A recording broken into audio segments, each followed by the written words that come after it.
শত শত কমেন্ট আমরা খেয়াল করছি। আমার খুবই পছন্দের একজন বক্তা মিজানুর রহমান আল আজহারি হুজুর। তো বাংলাদেশের বিশেষ বিশেষ গুরুত্বপূর্ণ ইস্যুগুলোতে মিজানুর রহমান আল আজহারি বরাবরই তিনি তার ফেসবুকের মাধ্যমে বক্তব্য দিয়ে থাকেন, অথবা ওয়াজ মাহফিলের মাঝেও বক্তব্য দিয়ে থাকেন। তো যেহেতু তিনি একজন আলেম, তো আমাদের বাংলাদেশে আলেমদের মধ্যে বা ইসলামিক যে প্রতিষ্ঠানগুলো আছে এগুলোর মধ্যে বেশ কয়েকটা ভিন্নতা আছে। কৌমি, আলিয়া, দাখিল, তো বিভিন্ন ধরনের ডেফিনেশন আছে যার যার লাইনে তিনি পড়াশোনা করেন। বাট মিজানুর রহমান আল আজহারি হুজুর ইবতেদায়ী যে শিক্ষকরা আছেন, আপনারা জানেন যে তারা একটা দাবি দাওয়া নিয়ে রাজপথে নামছে। ইভেন তাদের উপর পুলিশ এক পর্যায়ে হামলাও করছে। হামলা মেন্স হচ্ছে তাদের উপর পুলিশ লাঠিচার্জ করছে তাদেরকে ছত্রভঙ্গ করার জন্য। পাশাপাশি সারা বাংলাদেশে আমাদের শিক্ষকদের আন্দোলন চলছে। তো সবার একটা প্রশ্ন যে আজহারি হুজুর নিজে একজন হুজুর হইয়া যখন ইবতেদায়ী শিক্ষকরা রাজপথে তাদের অধিকারের জন্য লড়াই করছেন, আবার আমাদের নর্মাল যারা স্কুলের শিক্ষকরা আছেন তারাও লড়াই করছেন, কেন মিজানুর রহমান আল আজহারি নিজের স্বগোত্রীয় আলেম শ্রেণীদের জন্য বা হুজুরদের যে প্রতিষ্ঠানগুলো ইবতেদায়ী বা দাখিল মাদ্রাসাগুলো, তো এগুলা নিয়ে বা আলিয়া মাদ্রাসাগুলো তিনি কেন একটা স্টেটাস তাদের কমিউনিটির জন্য দিলেন না? আমার কাছে একটু আশ্চর্য লাগে বিষয়টা, যে আসলে হুজুর কেন দিলেন না। মাহফিলে তিনি নানান বক্তব্য দিচ্ছেন, এই মুহূর্তে তিনি প্রচুর ব্যস্ত আছেন, পলিটিক্যালি অনেক বক্তব্যের মধ্যে ঝামেলা হয়ে গেছে। সর্বশেষ গত পরশুদিন 7 কলেজ প্লাস শিক্ষার্থীদের মধ্যে ঢাবির মধ্যে যেই সংঘর্ষ হয়েছে সেইটা নিয়েও হুজুর কথা বলছেন। কিন্তু জনগণের প্রশ্ন যে আপনি একজন আলেম হয়ে কেন আপনি ইবতেদায়ী শিক্ষকদের পক্ষে কোনো একটা অবস্থান নিলেন না? আমার নিজের কাছেও একটু রহস্যজনক মনে হয়। তবে হয়তোবা তিনি বিষয়টাকে এতটা গুরুত্ব দেন নাই, অথবা তার নানান কর্মকাণ্ডের মধ্যে এই বিষয়টা নিয়ে আলোচনা করার মতন সময় পান নাই। অনেক হুজুর ওনার উপর গোস্সা হয়েছে। এখন কেন হয়েছে? কারণ তিনি একজন আলেম, এই জন্য মানুষের একটা দাবি যে আপনি নিজে আলেম হইয়া আপনি একটা স্ট্যাটাস দিতেন, তারপরে কি হয় না হয় এটা জরুরি ছিল না। আমরা আমাদের কথাটা এবার একটু ব্যাখ্যা করি। ইবতেদায়ী অথবা দাখিল অথবা আলেম অথবা মসজিদের বা মাদ্রাসা যারা শিক্ষক আছেন তাদের বেতনের পরিমাণ অনেক বাড়ানো দরকার। পাশাপাশি যারা স্কুলের শিক্ষকরাও এই মুহূর্তে আন্দোলনে আছেন তাদেরও যে দাবি দেওয়া, আমার মতে এগুলা বাড়ানো দরকার। কারণ বলা হয়ে থাকে শিক্ষা জাতির মেরুদণ্ড।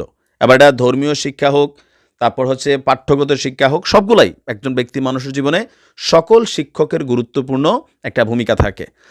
আমাদের বাংলাদেশে শিক্ষকদের যে স্যালারিটা ক্রিয়েট হয়, বিশেষ করে যারা প্রাইভেট পড়াইতে পারেন না, কোচিং করাইতে পারেন না, এই স্যালারিতে রাইট নাও 2025-এর বাংলাদেশে আদৌ কি আসলে একটা পরিবার চালানো সম্ভব? যদি পরিবারের একজন উপার্জনক্ষম ব্যক্তির উপর ডিপেন্ড করতে হয়, শিক্ষকরা চাইলেই যে কোনো একটা কাজ যাইয়া পরে করতে পারে না বলে স্কুল আওয়ারের পরে আমরা অন্য কোনো কাজ করলাম, একটা আলাদা ছোটোখাটো, কারণ তিনি একজন শিক্ষক। আর একজন শিক্ষকের যদি পেটে ক্ষুধা থাকে, তার মাথায় যদি টেনশন থাকে, একজন আলেম যিনি আমাকে কোরআন শিক্ষা দিবেন, একজন হুজুর যিনি মসজিদে আপনাকে নামাজ পড়াবেন, সেই মসজিদের হুজুরের বেতনে যদি হয় 5-10 হাজার টাকা, তো এই হুজুর থেকে আপনি কি আশা করতে পারবেন? আমাদের যে ধর্মীয় শিক্ষা প্রতিষ্ঠানগুলো আছে ইসলামিক লাইনের, বিশেষ করে গ্রাম অঞ্চলে, উপজেলা অঞ্চলে বেতন কি অবস্থা? 5 থেকে 10 হাজার টাকা। এই মাদ্রাসাগুলোতেও কিন্তু সেম। তো এই টাকা দিয়া একজন শিক্ষকের আজকের দিনে 2025-এ এসা সংসারটা কিভাবে চলে? আপনি চান যে তিনি কোনো বেদাত করবেন না, তিনি এইটা করবেন না, ওইটা করবেন না, বাট তো তার ঘরে কি নিয়ে আমরা খাবার পৌঁছাই দিচ্ছি? এই দেশে মাহফিলের জন্য আমরা যে বিলিয়নস অফ টাকা উড়াই, নিজের বাড়ির পাশে মসজিদের যে হুজুরটা আছে তার জন্য কি আমরা খরচ করছি? মাহফিলের জায়গায় মাহফিল, কিন্তু সেইখানে আমরা একজন বক্তার জন্য যেই পরিমাণ পাগলামি করছি, যে কোনো লেভেলের একজন বক্তা হোক, লক্ষ লক্ষ টাকা প্রবাসীরা দিয়ে দিচ্ছি, এলাকার মানুষ দিয়ে দিচ্ছে মাইকিং করে, কিন্তু আপনার এলাকায় থাকা আপনার মসজিদের ইমাম মুয়াজ্জিনের বেতন কত? আপনার এলাকায় থাকা একটা দাখিল মাদ্রাসার শিক্ষকের বেতন কত?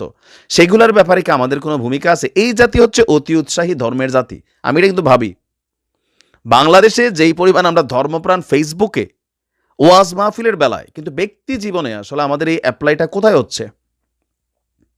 আর যারা বড় বড় স্কলার আছেন তারাও কেউ পলিটিক্যালি বক্তব্য দেন, কিন্তু স্বগোত্রের প্রতি তাদের তো একটা রেসপন্সিবিলিটি আছে। আপনি দেখবেন একজন দিনমজুরের উপর বাংলাদেশের কোথাও যদি কোনো আঘাত হয়, তাহলে সারা বাংলাদেশে শ্রমিক ধর্মঘট শুরু হয়। তা আমাদের ইবতেদায়ী শিক্ষক হোক, অন্যান্য শিক্ষক হোক, তারা শিক্ষক। শিক্ষক কমিউনিটির মধ্যে আমরা যারা ছাত্ররা আছি, কোথাও না কোথাও দিন শেষে আমাদের উচিত আমাদের শিক্ষকদের পক্ষে অবস্থান নেওয়া। রাষ্ট্রের টাকা অনেক দিকে মারা যাচ্ছে। শিক্ষকদের পেটে ভাত থাকতে হবে। শিক্ষক যদি টেনশনে থাকে বাসা ভাড়া কেমনে দেবো, শিক্ষকের বউয়ের যদি অসুস্থ হয় হাসপাতাল কেমনে নিবে, ঘরের মধ্যে ভাত নাই চাইল নাই, তা আপনারা আশা করছি স্কুলে গিয়ে তিনি জ্ঞান বিতরণ করবেন? সম্ভব? তারাও তো এই যুগেই বসবাস করে। এই যে নাস্তার ভাতা নাকি ৫-৬০ টাকা দেয়, ইবতেদায়ী মাদ্রাসার মধ্যে বেতন বলতে নামমাত্র বেতন। আর ধর্মীয় যে শিক্ষা প্রতিষ্ঠানগুলো বাংলাদেশে, আবার হতে পারে হিন্দুদের আছে কিনা আমি জানি না কয়টা প্রতিষ্ঠান আছে, বাট অন্য ধর্মেরও যারা আছে এগুলোকে একটু ভালো ফেসিলিটিস দেওয়া দরকার।